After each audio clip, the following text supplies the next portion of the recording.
আপনারা জানেন যে গতকাল থেকে আমরা শহীদ উসমান হাদির হত্যার সুষ্ঠু তদন্তের জন্য ডক্টর মোহাম্মদ ইউনূসকে জাতিসংঘে একটি চিঠি প্রেরণের জন্য আহ্বান জানিয়ে তার বাসভবনের সম্মুখে অবস্থান করছিলাম।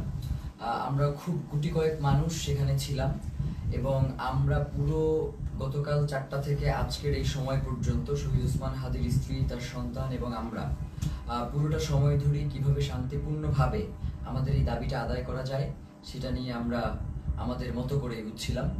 এবং আমাদের সাথে সরকারের বিভিন্ন সময়ে তারা কোনোভাবেই আমাদের কাছে ওইভাবে করে যোগাযোগ করতে তারা স্বাচ্ছন্দ্য বোধ করে নাই আমাদের কাছে মনে হয়েছে। নয়তো 8 ঘন্টা শহীদ উসমান হাদির স্ত্রী যমুনার সামনে ছিলেন, যমুনা থেকে একজন পিয়ন বের হয়ে তাকে সম্মান জানানোর এতটুকু প্রয়োজন বোধ করেন নাই।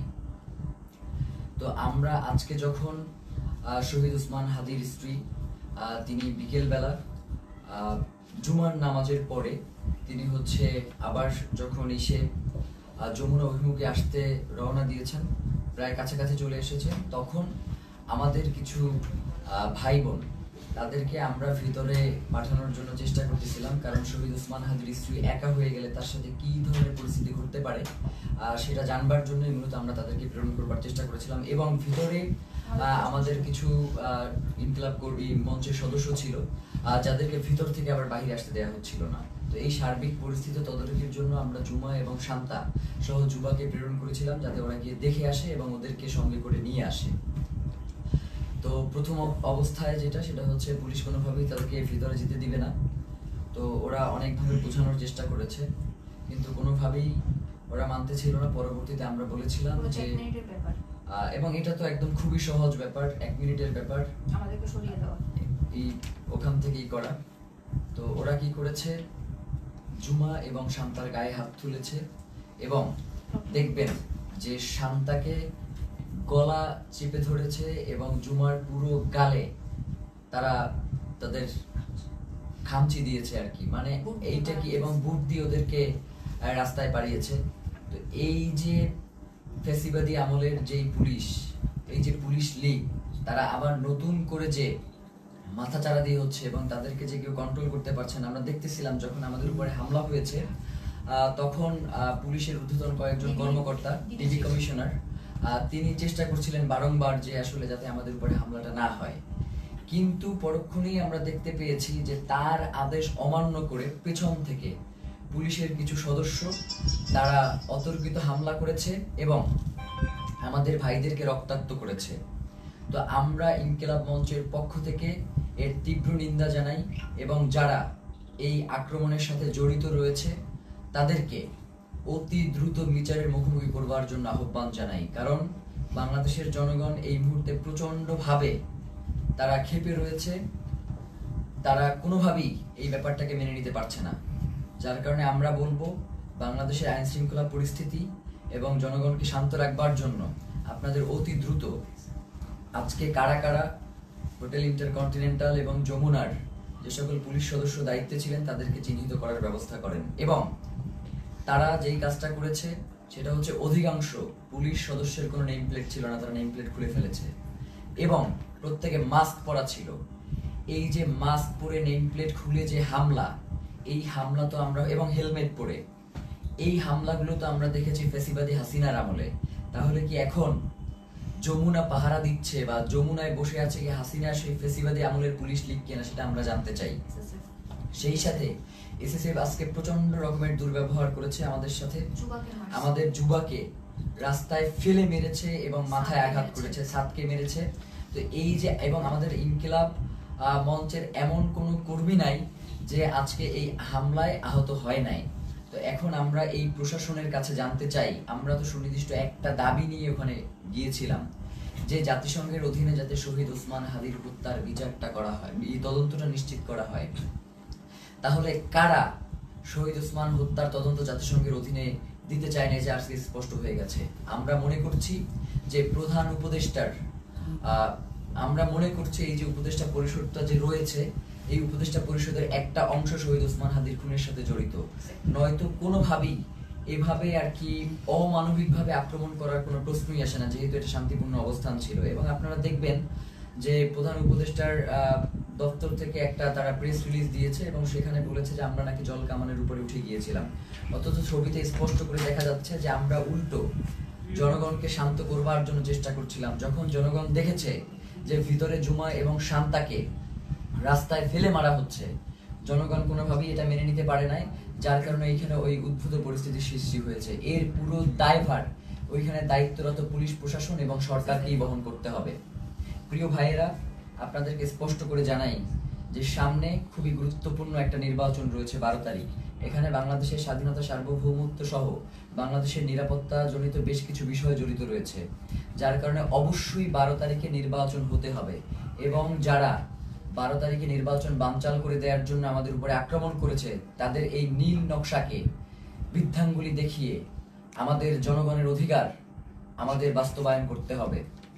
প্রিয় ভাইয়েরা, জনগণ, বাংলাদেশের জনগণ প্রচন্ড শান্তিপ্রিয় এবং তারা সব সময় সরকারকে সহযোগিতা করে আসছে, কিন্তু সরকার সেই জনগণের উপরে আজকে মুহুর্মুহু sound grenade, tear shell, rubber bullet এগুলো নিক্ষেপ করেছে। এবং এখনো তারা বিভিন্ন জায়গায়, যেমন শাহবাগে এখনো সম্ভবত আক্রমণ চলছে। একটু আগেও আমরা এই লাইভ শুরু করবার আগে দেখতেছিলাম যে শাহবাগে আক্রমণের মতো ঘটনা ঘটতেছে। তো এবং 100-র অধিক শাহবাগেও আহত হয়েছে। তো এই যে পুলিশের ন্যাক্কারজনক হামলা এবং তাদের যে লাগাম টেনে ধরা হচ্ছে না, তারা বলছে, মানে আপনি একটা জিনিস খেয়াল করেন, তারা বলছে যে আয় হাদির লাশ নিয়ে যা। মানে এইটা পুলিশের, মানে সে যদি আওয়ামী লীগ না হয়, সে যদি মানে সত্যিকার অর্থেই কোনো পুলিশ সদস্য হয়ে থাকে, তাহলে তার এই ধরনের কথা বলবার কোনো প্রশ্নই আসে না। তো আমরা স্পষ্টভাবে বুঝতে পারছি যে বর্তমান পুলিশ প্রশাসনের এই যে আওয়ামী লীগ গোষ্ঠী যারা এখন পর্যন্ত রয়ে গেছে, তাদেরকে ছাঁটাই করবার না করবার কারণে এই ধরনের উদ্ভূত পরিস্থিতি তৈরি হয়েছে। এর দায়ভার এই অন্তর্বর্তীকালীন সরকারকেই নিতে হবে। এবং আমরা আশঙ্কা করছি যে যমুনার ভিতরে হয়তো অন্তর্বর্তীকালীন সরকার সেফ না, কারণ যারা আমাদের উপরে যেইভাবে আক্রমণ করেছে, তারা যে কোনো মুহূর্তে যমুনায় ডক্টর মোহাম্মদ ইউনূসের উপরেও আক্রমণ করতে পারে। এই ধরনের একটা আমরা আশঙ্কা বোধ করছি, কারণ এদের আক্রমণের সাথে হাসিনার পুলিশ লীগের আক্রমণ পুরোপুরি মিলে যাচ্ছে। এবং সেই সাথে আমরা এটাও আপনাদেরকে বলতে চাই যে আমরা দেখতেছেন তো আমাদের কি অবস্থা, তারপরেও আমাদেরকে শান্তিপূর্ণভাবে সকল অবস্থার মোকাবেলা করতে হবে। আমরা চাই যাতে বাংলাদেশে কোনো উদ্ভূত পরিস্থিতির সৃষ্টি না হোক, যার মাধ্যমে মূলত আজকের আক্রমণটা হয়েছেই হচ্ছে নির্বাচনকে বানচাল করে দেওয়ার জন্য। সুতরাং এই নির্বাচন অবশ্যই হতে হবে এবং সেটা 12 তারিখেই হতে হবে। এবং যারা নির্বাচন বানচাল করতে চায় তাদেরকে আমাদের রুখে দিতে হবে। আমরা কোনোভাবেই এই নির্বাচনকে বানচাল করতে দিব না, কারণ বাংলাদেশের জন্য এই নির্বাচন অত্যন্ত গুরুত্বপূর্ণ। প্রিয় ভাইয়েরা, সেই সাথে আমরা আপনাদেরকে স্পষ্ট করে যে জিনিসটা জানাতে চাই, সেটা হচ্ছে শহীদ ওসমান হাদির হত্যার যে তদন্ত, সেটা জাতিসংঘের অধীনেই হইতে হবে। আমাদের এখানে আমরা তাদের সাথে কথা বলেছি, তারা আমাদেরকে আশ্বস্ত করেছিল যে জাতিসংঘের অধীনে এটার তদন্ত হবে, কিন্তু তারা কোনো ধরনের সময়সীমা বেঁধে দেয় নাই। তারা ইতিপূর্বেও আমাদেরকে আশ্বস্ত করেছিল তারা ক্ষমতায় থাকা অবস্থাতেই শহীদ ওসমান হাদির হত্যার বিচার করবে, কিন্তু তারা সেই বিচার করতে পারে নাই। যার কারণে আমরা তাদের শুধুমাত্র কথায় আশ্বস্ত না হয়ে আমরা তাদের কাছে একটা দাবি করেছিলাম যে আপনি কবে নাগাদ এই কাজটুকু বাস্তবায়ন করবেন, এই চিঠিটা ইস্যু করবেন, সেটা আমাদেরকে জানান। এখন রাষ্ট্রের কাছে যদি আমাদের এতটুকু দাবি জানানোর অধিকার না থাকে, তাহলে তো বাংলাদেশ বলে কোনো রাষ্ট্র এই মুহূর্তে সাস্টেইন করবার কথা না। এখন তো এই রাষ্ট্র তাহলে অন্য দেশের প্রক্সি দিচ্ছে এই রাষ্ট্র কোনো না কোনো ভাবে। তো প্রিয় ভাইয়েরা, আপনাদেরকে স্পষ্ট করে বলি, শহীদ ওসমান হাদির হত্যার তদন্ত জাতিসংঘের অধীনেই হইতে হবে এবং 8 তারিখে অবশ্যই এই অন্তর্বর্তীকালীন সরকারকে জাতিসংঘের কাছে চিঠি প্রেরণ করতে হবে। প্রিয় ভাইরা, এক্ষেত্রে আমাদের কিছু দাবি রয়েছে। চিঠি শুধু প্রেরণ করলেই হবে না, চিঠির ভিতরে নিম্নলিখিত আমরা যে বিষয়গুলো বলবার চেষ্টা করছি সেগুলো অন্তর্ভুক্ত থাকতে হবে। প্রথমত, সরকারকে UNOHCHR কে অনুরোধ করতে হবে যেন তারা শহীদ শরীফ ওসমান হাদি হত্যাকাণ্ডে একটি স্বাধীন ও নিরপেক্ষ ইন্ডিপেন্ডেন্ট ফ্যাক্ট ফাইন্ডিং ইনভেস্টিগেশন পরিচালনা করে। এই তদন্তের স্পষ্ট কার্যপরিধি থাকবে যাতে ঘটনার সত্যতা নির্ধারণ, দায়ী ব্যক্তি ও তাদের সহায়ক নেটওয়ার্ক শনাক্তকরণ এবং জবাবদিহিতা নিশ্চিত করে করণীয় সুপারিশ অন্তর্ভুক্ত থাকবে। সরকারকে অনুরোধ করতে হবে যেন তদন্তে শুধু সরাসরি হামলাকারীদের নয়, বরং আড়ালে থাকা পরিকল্পনা, ষড়যন্ত্র, জড়িত থাকা বা সহযোগিতা, সহায়তা প্রদান কিংবা আশ্রয় প্রশ্রয় ও চিহ্নিত করা হয়, যা হত্যাকাণ্ড ও পরবর্তী পালিয়ে যাওয়াকে সম্ভব করেছে। মূল কথা হচ্ছে, খুন যারা করেছে, খুনের পেছনে যারা পরিকল্পনা করেছে, এখন পর্যন্ত খুনিদেরকে যারা আশ্রয় প্রশ্রয় দিয়ে রাখছে, তাদেরকেও এই তদন্তের মাধ্যমে উদ্ঘাটন করে নিয়ে আসতে হবে। এক্ষেত্রে সরকারকে পূর্ণ সহযোগিতার নিশ্চয়তা দিতে হবে। এতে প্রাসঙ্গিক প্রমাণ ও স্থানসমূহে প্রবেশাধিকার অন্তর্ভুক্ত থাকবে। একই সঙ্গে রাষ্ট্রীয় বা অরাষ্ট্রীয় কোনো পক্ষের হস্তক্ষেপ না হওয়ার নিশ্চয়তা প্রদান করতে হবে। কিছু অভিযুক্ত সন্দেহভাজন বিদেশে পালিয়ে থাকতে পারে এমন প্রতিবেদনের প্রেক্ষিতে সরকারকে OSCHR এর সহায়তা চাইতে হবে, যাতে স্ট্রাকচার্ড ক্রস বর্ডার কোঅপারেশন নিশ্চিত হয়। এর মধ্যে লিগ্যাল অ্যাসিস্ট্যান্স ও ইনফরমেশন শেয়ারিং অন্তর্ভুক্ত থাকবে, যাতে দায়ীরা জবাবদিহিতা এড়িয়ে যেতে না পারে।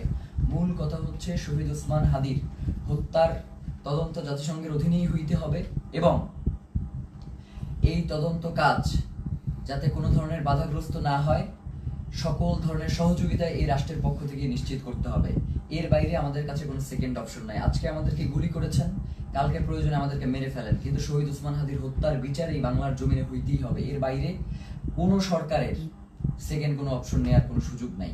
প্রিয় ভাইয়েরা, আপনাদেরকে বলি, এই যে আজকে আমাদের উপরে যে ন্যাক্কারজনক হামলা হয়েছে, এই ন্যাক্কারজনক হামলার পিছনে কারা রয়েছে, কারা আমাদের উপরে অতি উৎসাহী হয়ে আক্রমণ করেছে এবং আমাদের ভাই বোনদেরকে, মানে একটা মানুষকে আসলে কতটা বাড়ি দেয়া যায় লাঠি দিয়ে, আমরা এটা প্রশাসনের কাছে জানতে চাই। একজন মানুষকে আমি ভিডিওতে দেখেছি 30 থেকে 32টা বাড়ি দিয়েছে, যতক্ষণ পর্যন্ত সে ওইখান থেকে নিরাপদ দূরত্বে না যাইতে পারছে ততক্ষণ পর্যন্ত একজনের পরে আরেকজন তাকে আঘাত করতেই ছিল।